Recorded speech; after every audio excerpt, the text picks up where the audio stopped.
Good afternoon, sister. Good afternoon, Anthonia. Sister, you're welcome to this interview. Thank you. Sister, in this interview, you'll be telling us about the beginning of the African Sisters of St. Louis in the North. But before then, sister, could you please tell us about yourself? Right. Thank you. I am Sister Dorothy Yayock from Kagoro local government area in Kaduna State. I had my primary education back home in my own village. Completed it in Zawan Convent School, and it is important to remember that. And then I trained as a midwife and then joined the Sisters of St. Louis. By the way, I did the training in their own school and eventually entered the congregation from there. And from there, I went to secondary school, began in Form 3. So from 3 to Form 5 in those days, I had my secondary education in 3 years because I had already grown a little bit bigger, having been trained as a midwife. I went then to train as a general nurse at Ahmadu Bello Teaching Hospital, Zaria, and after that, University of Benin Teaching Hospital for Midwifery. That was in Benin itself. Then I went back to Zonkwa. By the way, I entered the religious life in Zonkwa. So I went and worked there for some years. After that, I did some training in formation after my religious profession and the rest of that. And then I went back and did training specializing in primary health care. I worked with that. Maybe I'll talk later on about what I did in terms of work. And then I came back to St. Louis Hospital to work. I worked there for some years and eventually became the first matron, Nigerian matron of St. Louis Hospital. Then after the training in primary health care in England, I was sent to Ghana to work. So I worked with a group of sisters, German sisters, who were working in a very, very rural area, and they were thinking of passing on their health services to another congregation and contacted the St. Louis Sisters in Nigeria. So I was sent there with a Ghanaian sister to go and work with them, and from there be able to see whether our congregation would be willing to take the ministry from them or not. But while I was in Ghana then, I became a member of the West African regional team, but I continued to work there and then came back home. And when Ghana, then we divided. And then, but I continued to work in Ghana. 1985, I left there, I came back to Nigeria, went over to England to specialize in primary health care again and went back for master's degree. Then I came back and continued my work in formation in Nigeria and eventually went to work on the General Council and returned to Nigeria, worked in the Diocese of Kafanchan in the Department of Pastoral Ministry. I also taught in a school of philosophy until I was transferred to Italy, where I am right now, working in a retreat center.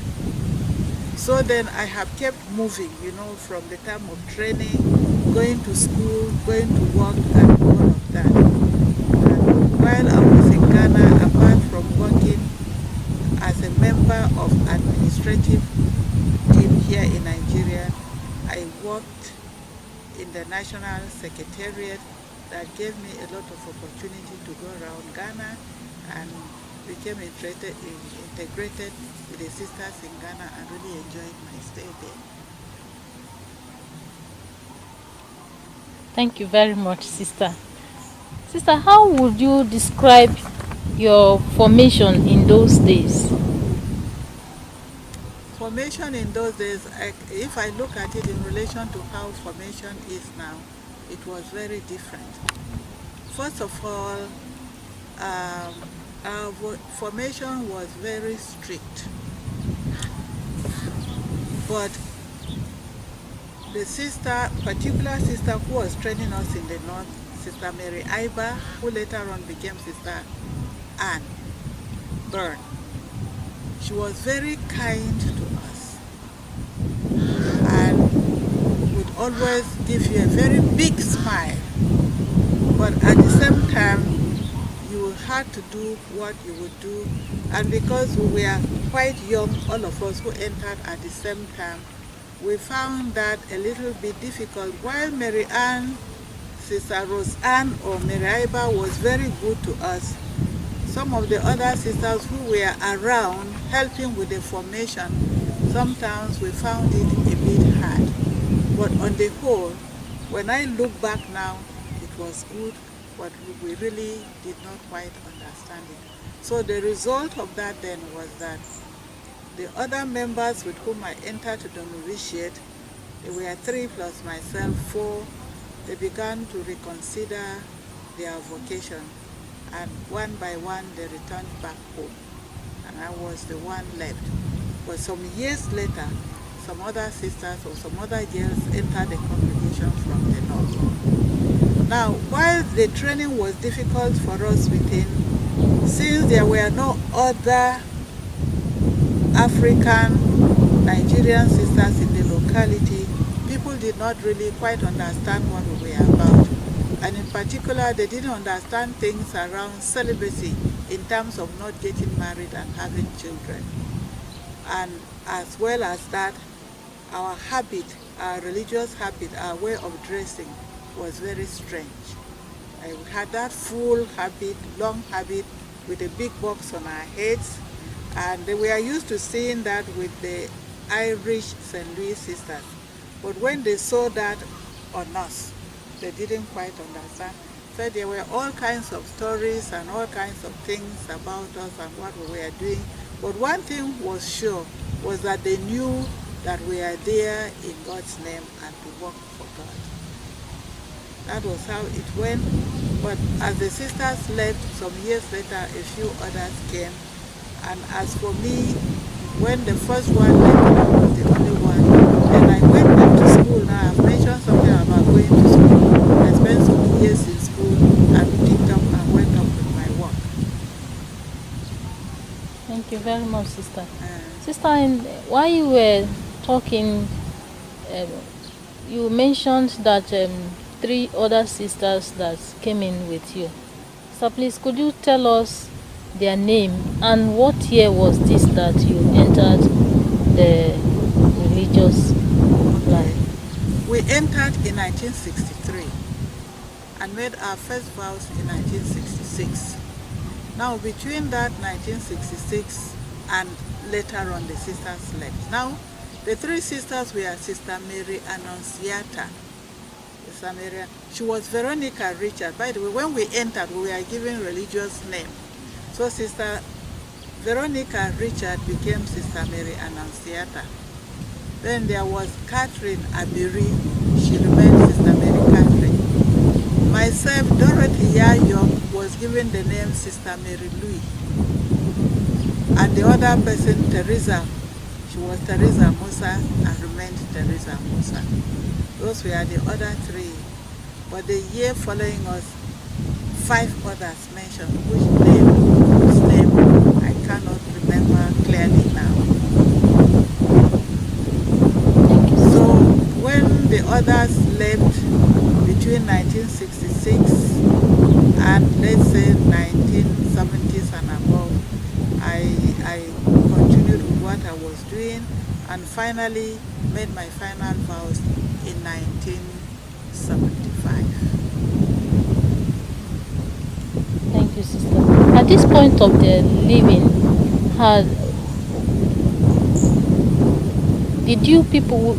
had you done your first profession then, the 3 of you? Yes. three of us had our first profession. But all the others left before final profession. And how did you feel when they all left? Maybe before they all left, they actually seeing them going one by one was not comfortable. And when they all left, I wasn't left alone at that stage because 5 others who had come after us, one was still there, Sister Mary Kizito. Lucy de Hote was her name. So there were 2 of us left.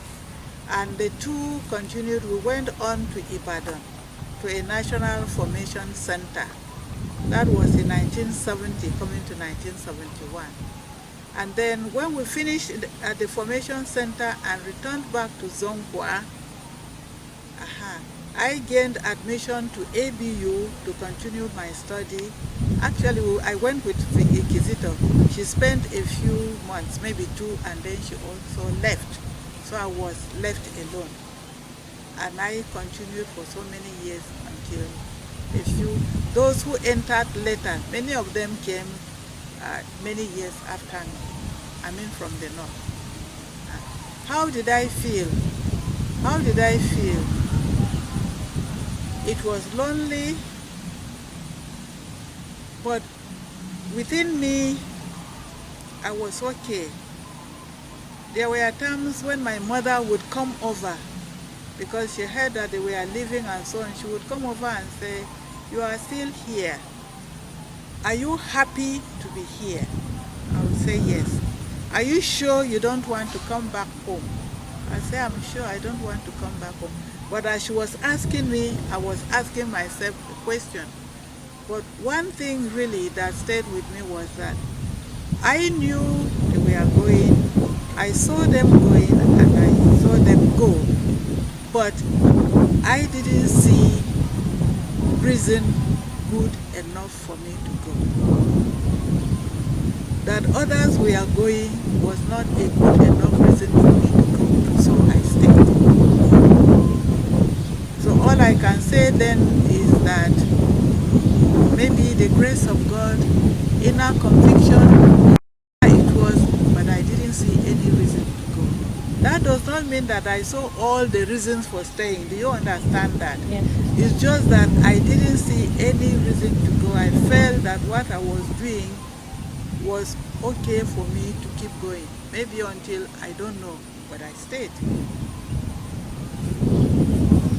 Thank you very much, sister. Sister, what actually attracted you to religious life? Well, what attracted me was I was in a boarding primary school with the Sisters of Our Lady of Apostles. That was in Zawan. Now, there was an orphanage there, as well as the boarding school for pupils like myself. The sisters were very, very kind to the orphans. And I can name one of them in particular, Sister Mary Annunciata. She was very young, she was very beautiful, she loved the orphans, she used to sing with them and smile with them. So many of us admired Sister Annunciata. Then Reverend Mother of the convent came one day and was talking to us about missionary work, commitment and charity following the gospel. And I was badly struck by that.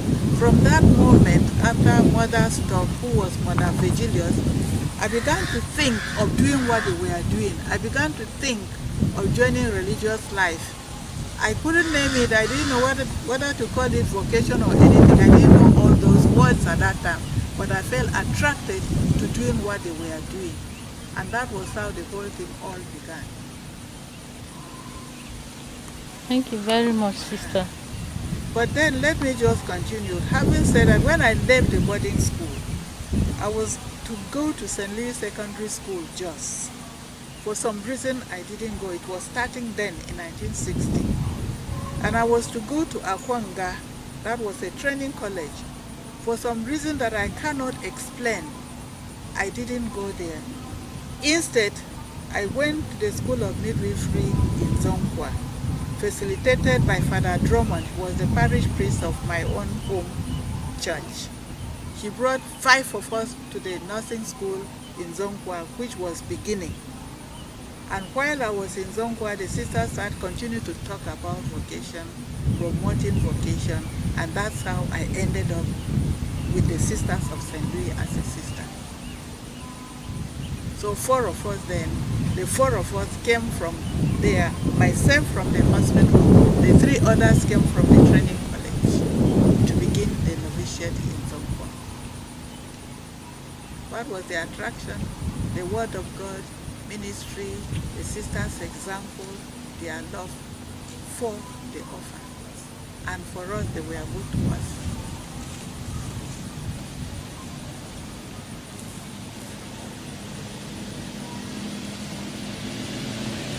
Thank you, sister. Sister, how did you cope with being a sister and continuing your study? First in secondary school and later in ABU teaching hospital. How did I feel? Did I even have time to think of how I felt? How you Now cope? you are asking me now, I can think about it. That time I wasn't. But it was okay. When I went to the secondary school, I didn't start from Form 1 because I had already spent a few years from primary school. So I started in Form 3. I needed to settle in the school, but I settled down very, very quickly with the support of the sisters in the school. Sister Mary Eustace was the principal of the school. Then we had people like Sister Daphne, Sister Mary Emma, and so on. They were very supportive. So I settled down in Kano. This was in Kano very, very quickly. And then with the studies, I didn't have much problem with the studies. I picked up very quickly and went through and finished. The teachers were good. Science laboratory was good. Sister Kalumkil, who became our superior general later on, was the chemistry teacher. I enjoyed my study in Kano. But when I finished later on, I went to ABU. We are many now, student nurses, medical students, pathology students, just name it, we were all there, boys and girls. But the atmosphere was good, conducive to learning. A lot of our lecturers and workers with whom, many of them were British and Nigerian doctors and nurses who had been very well trained abroad. This was in the 70s. So, and a lot of facilities, so we enjoyed ourselves. And at the time I went there for training, that was when Nigeria was run as a 12-state country. So the students were taken based on state level. In my class we were 24, 2 from each state of the federation. So the competition to get there was high because out of a whole state they will only take a few. And I happened to be one of the few that went from Kaduna State. And all of us, so we came from different parts of the country and really enjoyed ourselves. Life was good, food was good, we didn't have school fees to pay, and our interaction with all the different categories of students was good because our lecturers were more or less the same people who were taking us. Then Miss Tattersall, an English lady who was the director of the School of Nursing, she was an Anglican but understood religious life. So she really made it a point to make me comfortable, to be sure that I said my prayer, that I did those things according to her, things that the nuns do. That was the way she put it. And I enjoyed my way. I enjoyed everything in APU. I enjoyed it. And some of my good friends up till now are students that we interacted with there. Now I have said something about the secondary school. Then I went to Benin, and Benin was another place I also loved. With my classmates and so on, we had a good time there. The studies went well. By the grace of God, I did well and enjoyed myself. I loved my school years. Primary, secondary, everything I enjoyed. In the 3rd level, yes. Boys and girls, I always had to explain to many of my friends, classmates who were medical students and so on, why I was religious and how I was finding life. And they were always asking, do you see yourself as somebody who will continue like this for the rest of your life? I didn't have any difficulty then saying yes, but I know that later on I had to reflect more deeply on that, and maybe come to greater understanding of the implications of the steps I was taking to live my life. So they were good years, but also challenging, but in a positive way.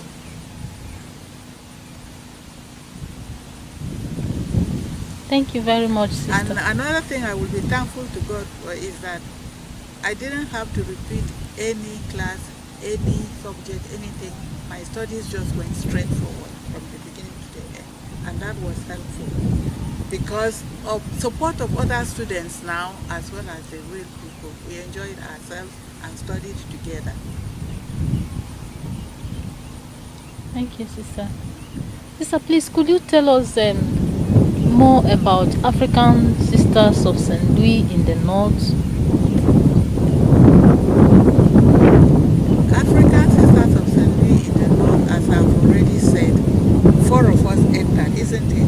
And they left for various reasons, personal reasons, maybe the understanding of the vocation of what we were doing. Also, the training was difficult. The 3 that entered with me left. 5 that came after us, they also left at different times for various reasons. And I went to study, so there was nobody to continue the novitiate. So the novitiate closed for some time. But years later, when I finished my studies and worked and went to other places, the novitiate building was used as a kind of hostel for a short time. I wasn't there then. After that, it was reopened as a place of formation. And I think there were temporary professed sisters, or maybe novices first. I don't know that part of it because I was away, but I know when I came back later, it was a formation place, and I came there and did formation work. By the time I came back in 1980-81, I was in charge of formation. There were postulants there like Veronica Odida, Patricia Ojo. Were they the ones? And later, maybe I'm mistaken there, but it became a place for temporary professed sisters. And I was in charge of the temporary professed sisters that time. And from then on, it continued in one way or the other, either for postulants or for temporary professed or so, because I went to, and it continued until recently, when the last thing that took place was that it was a place for postulants, and the postulancy was now transferred to TASA. But that particular building, the novitiate building, is still there, used by the sisters, but not more. It's not a formation house as such now. Though you might have a sister there who might still be doing spiritual direction or what. So when did it stop being, let's say, a formation for Northern Nigeria? Because Northern Nigeria is what you want to know something about, isn't it? Yes. Okay. By the time when it closed, by the time it was time for it to reopen again, we were no more sisters of Kaduna Diocese or sisters of Ondo Diocese. At this time, the integration had taken place. Because when we were in the formation house at Ibadan, this was National Formation House. That was when our understanding of diocesan in the title of our congregation came in, that the group in Kaduna Archdiocese was different from the group in Ondo Diocese. Before then, we just thought we were St. Louis sisters, whether Kaduna or Ondo, we saw ourselves as St. Louis sisters. But at the Formation Center in Ibadan, we realized that we were 2 different congregations, Ondo and Kaduna. But that was not our wish. Our wish was to be St. Louis sisters, and the process of integration began. With the integration having taken place now, it was no longer 2. So even though novices came later and junior professed sisters came later to Zonko and so on, it was all as part of the St. Louis congregation, not as African sisters in the North.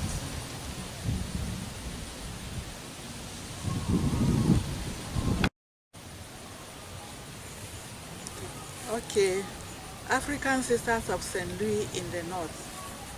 I've already said something about my interest in religious life starting from primary school OLA. Then when I came to Zongwa to train in the hospital, the St. Louis sisters were already there because in the first place they were running the hospital itself and the training college. Then they were working with Archbishop John McCarthy, who was the Bishop of Kaduna Diocese. And the Archbishop wanted indigenous sisters to be trained by the Sisters of St. Louis for Kaduna Diocese. And they started helping with the formation or with promotion of vocation. And that's where maybe my own interest that began before became something more. And with other girls from the training college, we expressed our interest in becoming religious. And we were then the first candidate to be accepted to begin the congregation that Archbishop McCarthy was dreaming about and wanting to start.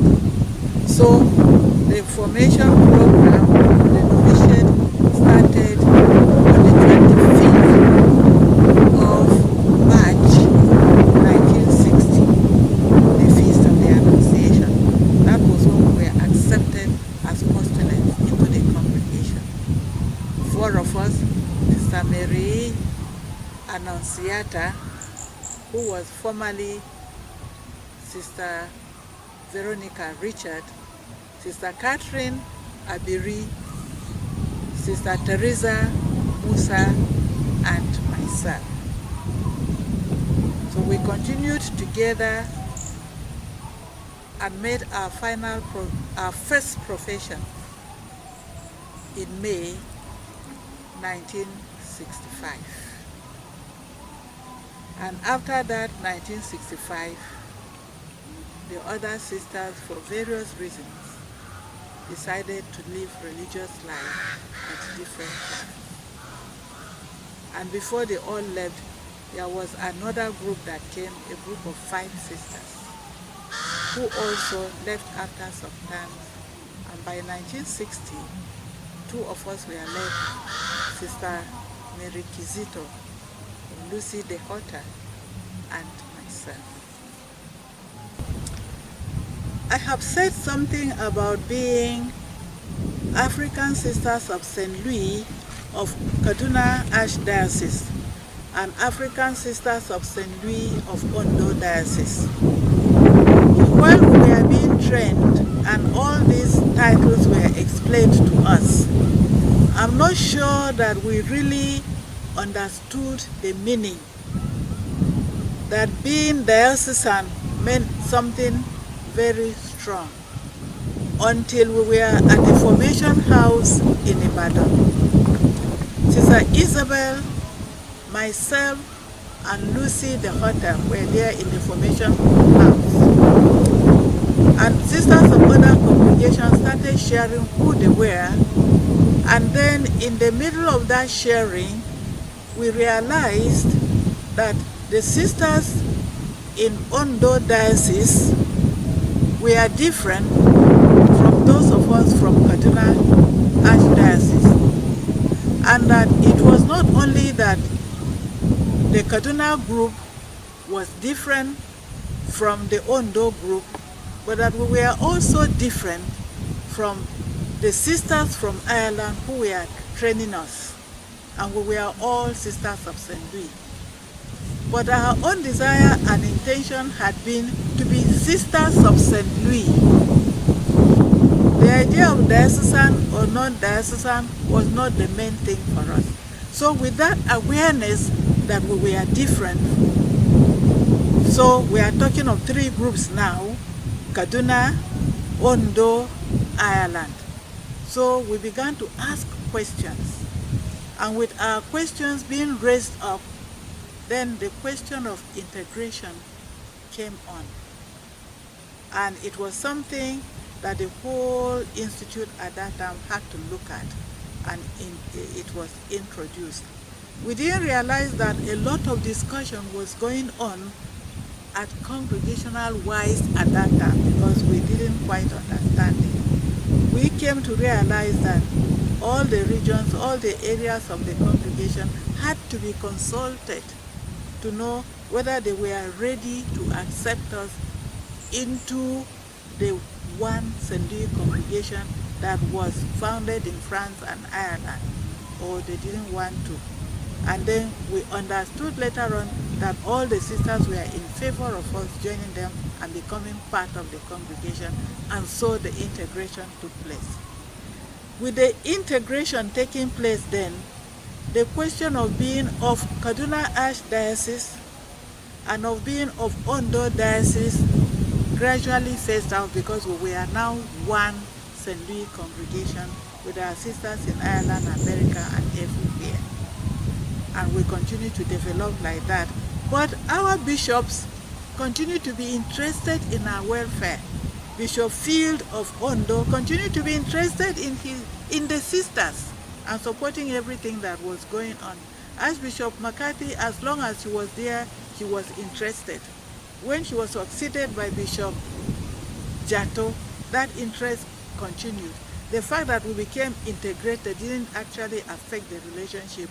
But for us, Sisters of St. Louis of Nigeria, North or South, we were happy to be where we were, knowing that we were part of one St. Louis congregation.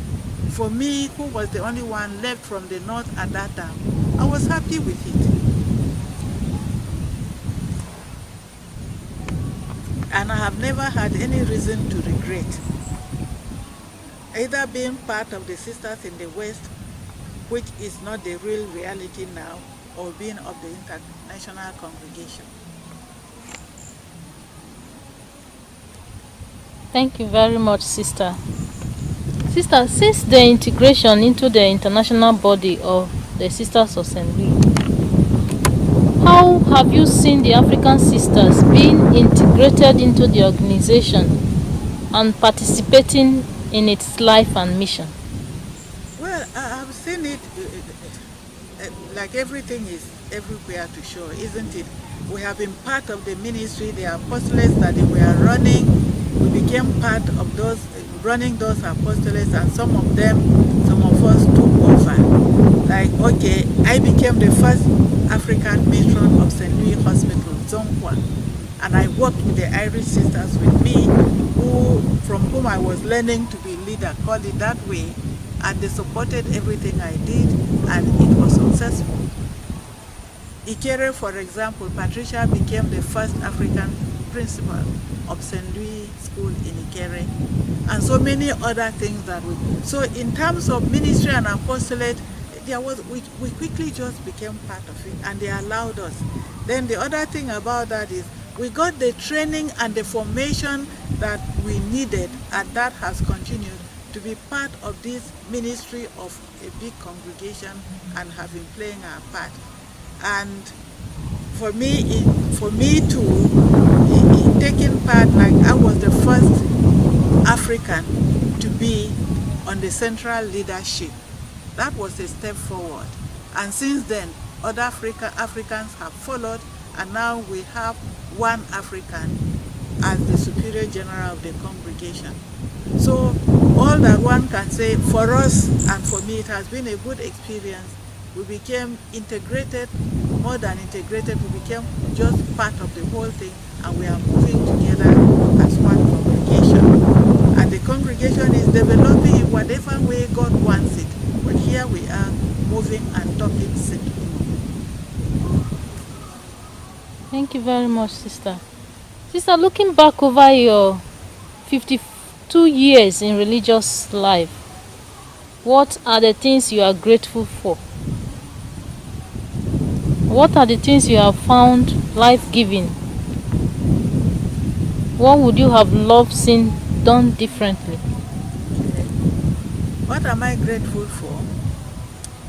The grace of God that has kept me going, even when it was difficult at the time the other sisters were living in the novitiate I belonged to.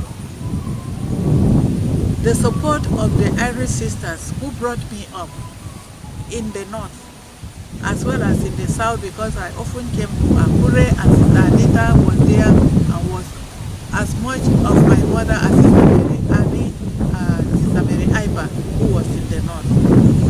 I am grateful for the support of the Ibo sisters and all other sisters, all Nigerian sisters with whom I have been interacting.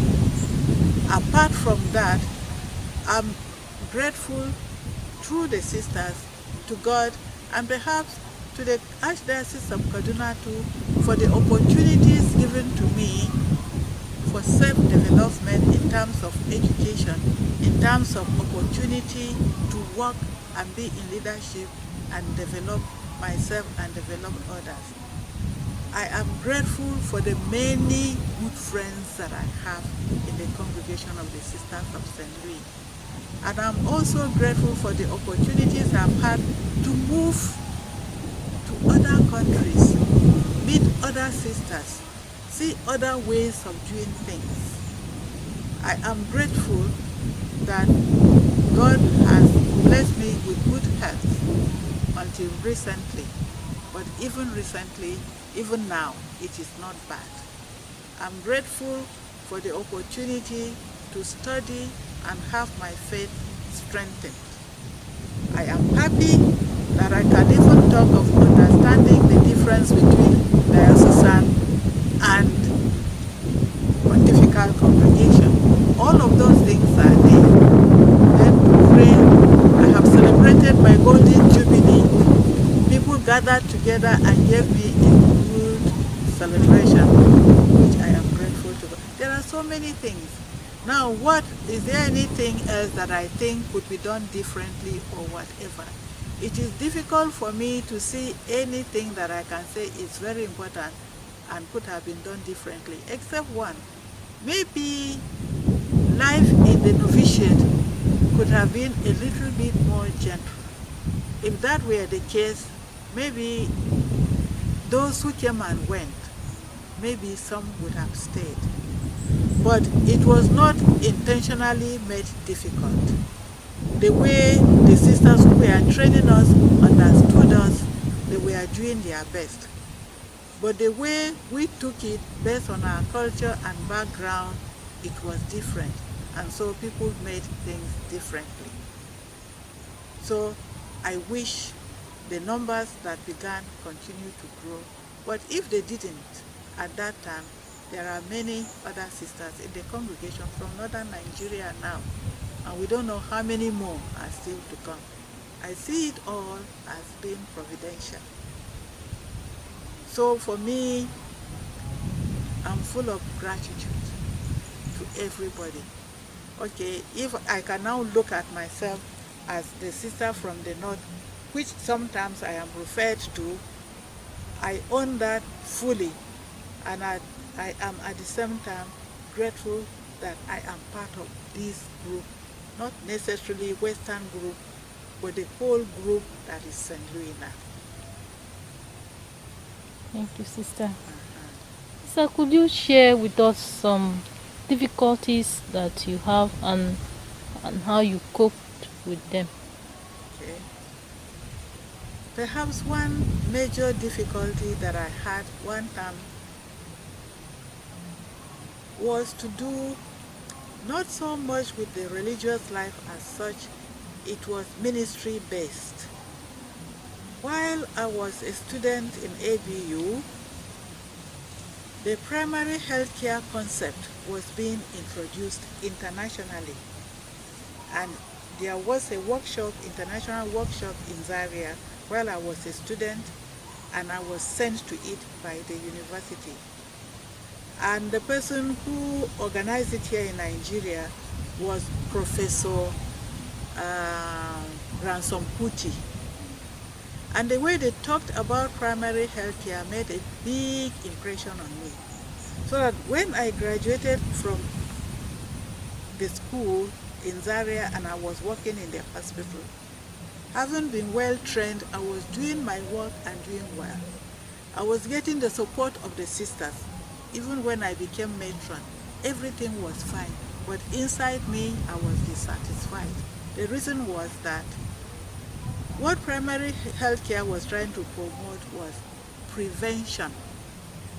Not so much that people will become infected and come to hospital and we treat and they go. So my heart went into that. I took the whole primary health care concept to heart, even though I didn't know more about it. So that when I came to work and everything was going well, and I was seeing the number of people coming for curable things and felt prevention could be more, I expressed my interest in going into primary health care. And what I expressed was not well understood, and so many things happened around that. There was a lot of distress in my life at that time. Now, not so much whether I went for the training or not, but the misunderstanding, until one of our sisters who called me one day and she said, Dorothy, something is not right. I see you are not yourself. What is it? That one person was Sister Anita. She was in Kano. And I mumbled something. But I think I told her, maybe not clearly, what was in my mind, and she saw it. Until today, I can't remember exactly what Sister Anita said to me, but I know that I left her with peace of mind and ready to move on. I was happy in myself. But then, sometime after that, I had the permission to go and specialize in primary health care. That was what took me to Manchester University. The rest of that is another story, because when I came back, I was sent to Ghana. And there I was given full opportunity to practice what I went to study in a rural hospital in Ekwe. And I ended up working in the National Catholic Secretariat of Ghana in the Department of Health as the primary health care coordinator. I was happy with that. And I did that work until I left after the provincialization. And then went back to continue my study in England and ended up in the central administration.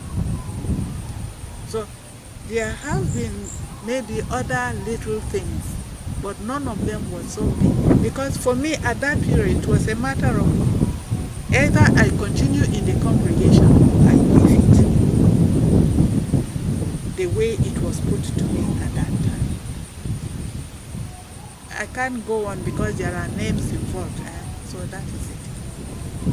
Thank you very much. Dorothy McCloskey, who was the Superior General, later she came to England and met me and tried to understand what was going on, and I'm grateful to her for that. Sister, when you were working in St. Louis Hospital, Zonkwa, you say you were the first matron of that hospital.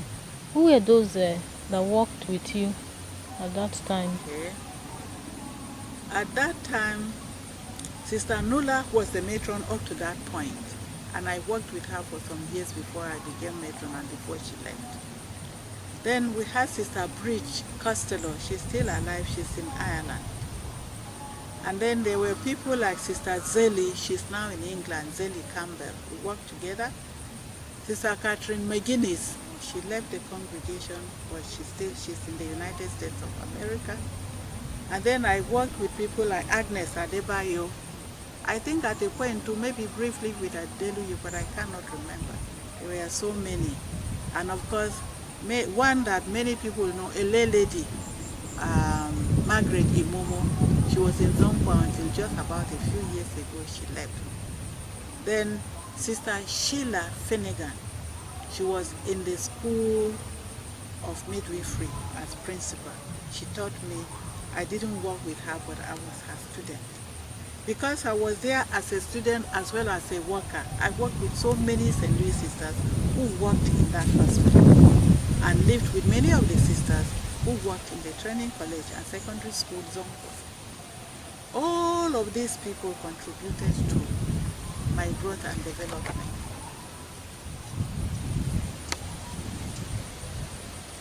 Thank you very much, Sister. Sister, now seeing the number of sisters from northern Nigeria today, and from the country as a whole, what feelings do you have regarding this growth? Well, it's a feeling of gratitude, isn't it? We thank God that there is growth. And not only growth in numbers, but growth in ministry, growth in personal development, growth in whatever you want to put it. So it's a welcome development, not okay for me, but not just for me, it's for the church, isn't it? We are all for the church. And we hope it will continue. Not just from northern Nigeria, we also have, as I say, it's now St. Louis Congregation 1, isn't it? So it's not just from northern Nigeria, but from the country as a whole, and from the region, both here in Ghana. Luckily, I've spent part of my life in Ghana. I'm always happy to see the growth of the sisters in Ghana, and they have kept in touch with me. Thank you, sister. And sister, what advice do you have for the younger sisters as we look to the future? As we look to the future, what is it? What advice will I have? The whole thing is about commitment to God in our vocation and prayer, isn't it? And putting our hearts wholeheartedly in preparing ourselves for ministry, whatever opportunity we have to prepare ourselves for ministry. And then when we are in ministry, to continue to practice whatever we practice, apostolate or whatever, with a heart that is gentle, loving, and open, bearing witness to the gospel to which we have given our life. I think we are already doing that. But we cannot, it's something to be continued, isn't it? Both for me and for everybody else. That we continue to grow together. We're always talking of unity. And that unity will continue to be deeper and deeper and deeper and deeper. It is not just our charism, it is the prayer of Christ. So that the numbers will continue to grow, that as the numbers grow, that each one will continue to grow eternally in her relationship with our God and all the surroundings. And that each one will find fulfillment in her faith, in her dedication to God, in the ministry she's given.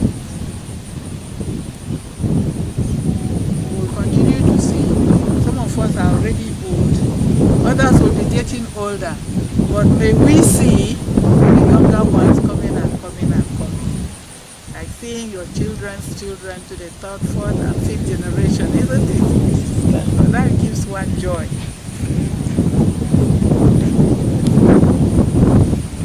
Thank you very much, sister. Okay. Thank you for sharing all this information with us. We pray that God will keep you, and that Thank you you. grow from strength to strength.